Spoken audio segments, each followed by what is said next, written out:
looking at generative AI within the context of using it as a tool to help your small business is a really powerful framework for folks to begin to see, okay, so if I'm curious about this tool, what can I ask, or how would I ask a question, or even who would I ask? And that's really the kind of information we want to be able to share at Found in FoCo through these different sessions that will be there.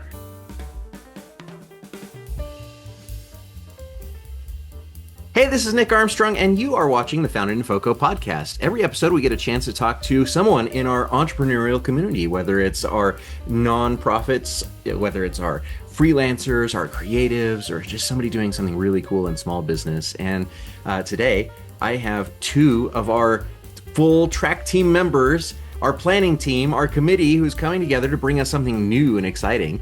Dayle and Beth, welcome to the show. Thank you. Thanks, Nick. Nice to be here. Tell us about what's coming down the pipeline. I didn't want to spill the beans for the audience before you get the chance to steal your thunder, you know? Well, the thing that's so exciting about the AI track is I think it's going to be really exciting for small businesses in Fort Collins to learn in a safe place about generative AI, very specifically. And I think the reason I wanted to put this out, to get this unfounded in FoCo, is because I think this is the perfect venue for small businesses to come in and ask any question about this stuff. Because the thing I think most people don't realize is everybody's asking questions. It doesn't matter how learned or smart or dumb you are. You have to ask questions. And if you're not asking questions, that's not a good thing. So this is a great place, I think, for small business owners to come in here and ask questions. And I think just as importantly, start to build a network of other small businesses that are experimenting and using AI, generative AI specifically, because that's how we're going to learn to do this stuff. So Yeah. So I think we're thrilled to be doing it. I think AI came around pretty hard last year. I know I had done a presentation on it, and shortly after we had people wanting to do meetup groups, and you're really seeing an uptick in questions around AI and how to get started. And if 2024 is kind of the experimentation year for AI, I think 2025 is going to be the implementation year for AI. And a lot of small businesses, I don't think they understand how they might use AI. So when I think about AI, and part of what will be in the track is we're going to talk about mindset, how to implement AI, and how to be inspired. And in addition to that, we're going to talk about how AI governance and responsible use, how do we do that? So we're trying to bring together inspiration, some hands-on how to do it, some innovation around it. I think we have, 8 or 9 tracks scheduled with some networking, and they're going to range from Beth talking about demystifying AI for beginners. We have Patrick Padden talking about how he's using AI in his permaculture landscaping, which is really innovative. But I think when we share those ideas, it shows others all the ways you could use AI, things you haven't even thought about. Exactly. Which makes that really cool. We have a workshop. Yeah, we have a workshop. We have a couple of folks that are trying to help people understand how to write, and that writing is still important. And AI is a useful tool. And that's really, I think, the way people should think about AI is a tool. That's all it is. It's not going to take over the world. I mean, there's people going to use it for nefarious purposes, don't get me wrong. But I think that small businesses, there's other people looking at that stuff, but small businesses have an opportunity to use this really powerful tool to improve things like operations. There's stuff that's being put together for financials. I mean, a lot of the tools that large companies have in their pocket it's going to become available for small businesses through various different ways people are setting up these AI tools. And I think the thing that I guess I really want people to hear is that generative AI isn't scary. It's really easy to use. And everybody's asking questions. I just can't emphasize that enough. Everybody's asking questions. And, with my experience in different small businesses, technology is a huge, huge opportunity for them to really open up new markets, find new customers. But there's just huge opportunities there, Nick. And I think that founded in FoCo is just, I can't emphasize how important it is for people to feel comfortable asking these questions because everybody knows they don't know enough, and that's okay. And there was actually a presentation, a conference I went to last summer, and I was sitting at a table with a young woman, and she had gone to a presentation on AI, and somebody, because I was asking people, well, what did you go to? What did you think of it? And when she said she went to the AI presentation, she said, I asked her, what she thought of it. And she said, I just didn't get anything. I had no concept what they're talking about. And it's like, oh my, this is really, really important.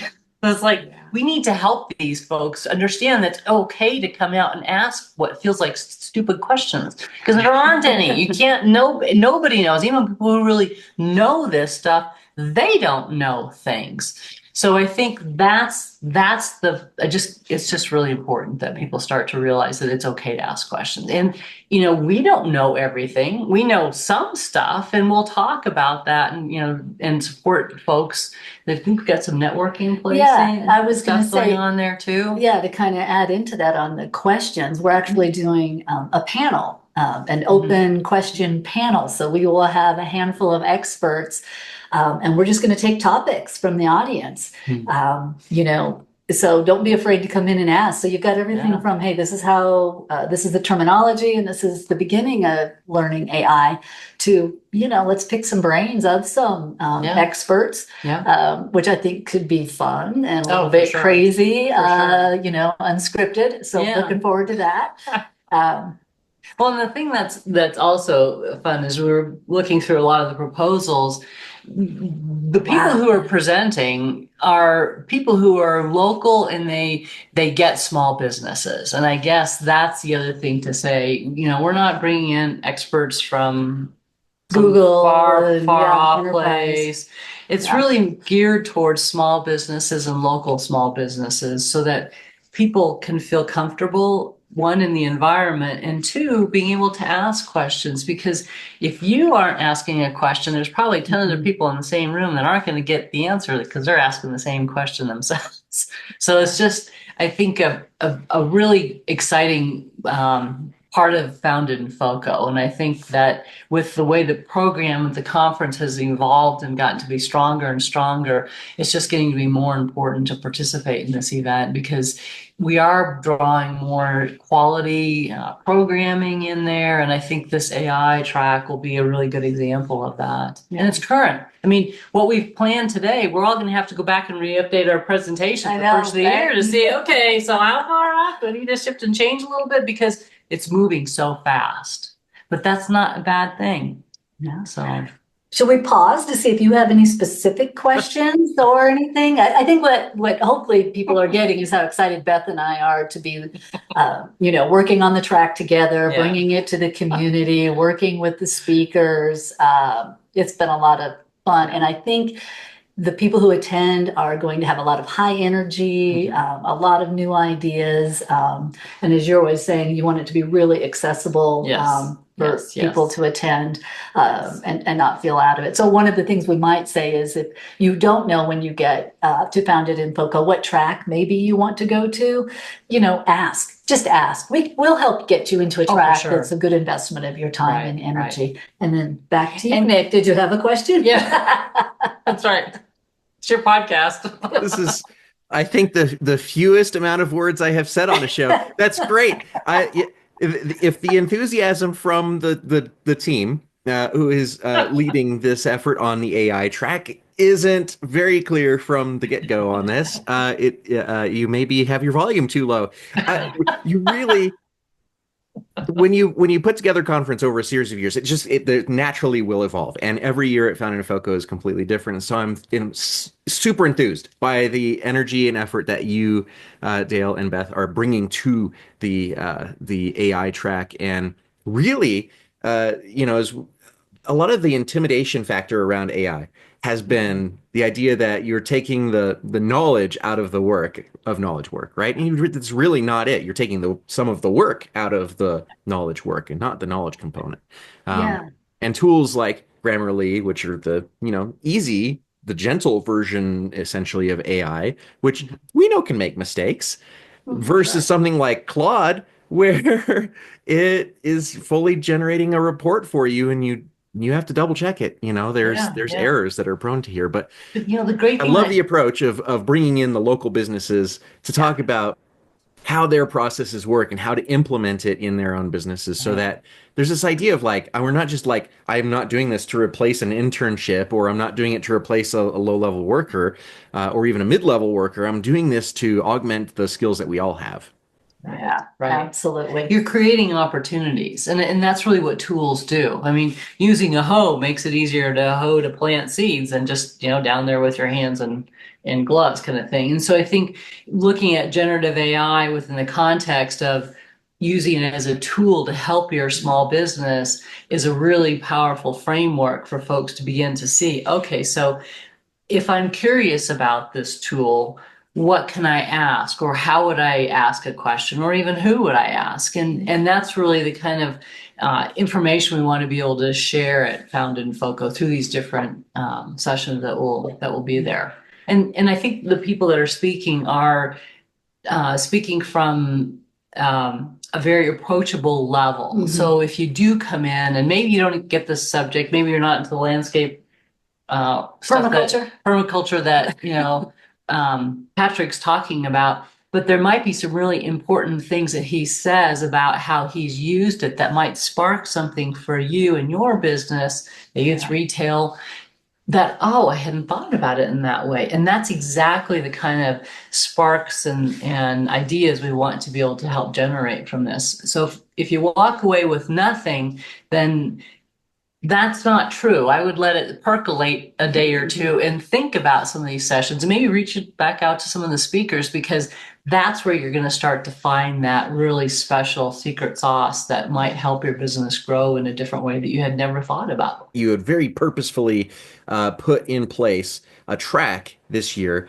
to help avoid some of the duplicative presentations that we might have otherwise, right? So Right. a nonprofit AI presentation might sound really similar to a Exactly. freelancer AI presentation, and instead of doing multiple repetitive AI presentations, we've actually streamlined this process in a track that makes it a really easy way to jump in and ask those questions that you might be sitting on the sidelines too afraid to ask. You're in the room. This is the opportunity. There are so many people around you with those same questions. Yeah. Yeah. Yeah. I think if nothing else, even we have one presentation that's on building your personal assistant, Yeah. right? Everybody can use a personal assistant, right? So I think that breaks it down and makes it relatable, something easy to do. Mhm. We have some no code presentations. I think a lot of talk now is about, okay, this is great. Now I'm bought into it, but what tools do I use? Mhm. Where do I start? Right.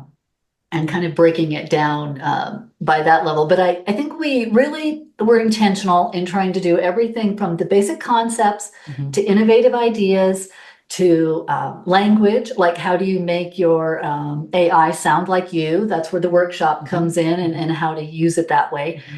Responsible use of AI. So we really tried to go, I think, broad. Yeah. I do. So this should be something for everyone. And I think maybe, Nick, we've talked about this previously, that at some point, utilizing AI will just be a literacy skill. Everybody will be using it. Yeah. All businesses will be using it.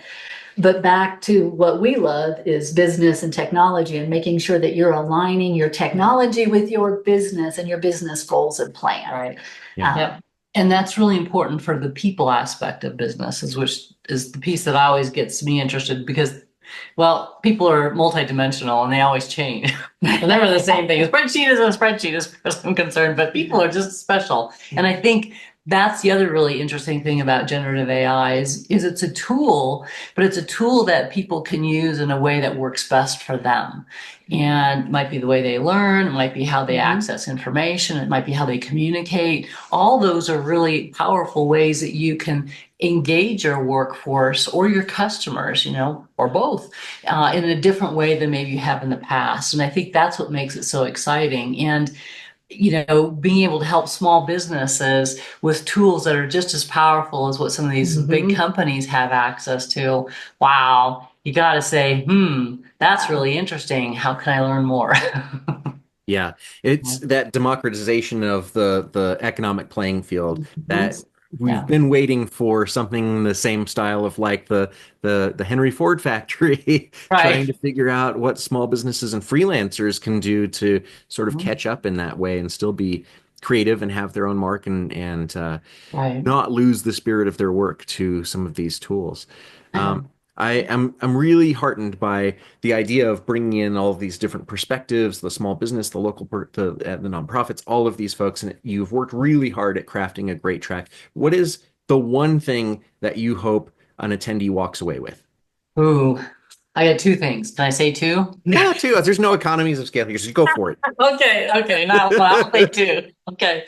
We'll just bleep the second one. Don't worry about it. Okay. Well, I think they're both really important. One is you've learned that you can access information and you can continue to learn, because that's going to be really key and going forward. I think for any business is the pace of learning is just increased and it's going to go faster.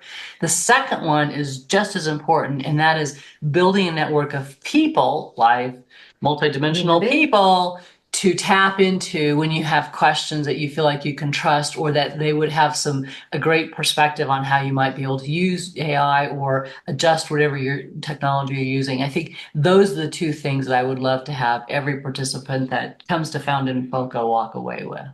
So, yeah. For me, I'm going to say mindset. I think that it's a big deal. It's coming. A lot of people are nervous. A lot of people are scared. There's no avoiding it, right? It's here. Yeah. So helping people get into the mindset of how they might use this tool, take the fear out of the tool, but yet balance that with responsible use, and security and privacy and all of the smart ways that we use any tool today. So for me, if I can get the mindset there and get them open to it, and then where they go from there, they'll explore and pioneer on their own. But, and I guess the other thing I'd add. There's going to be three.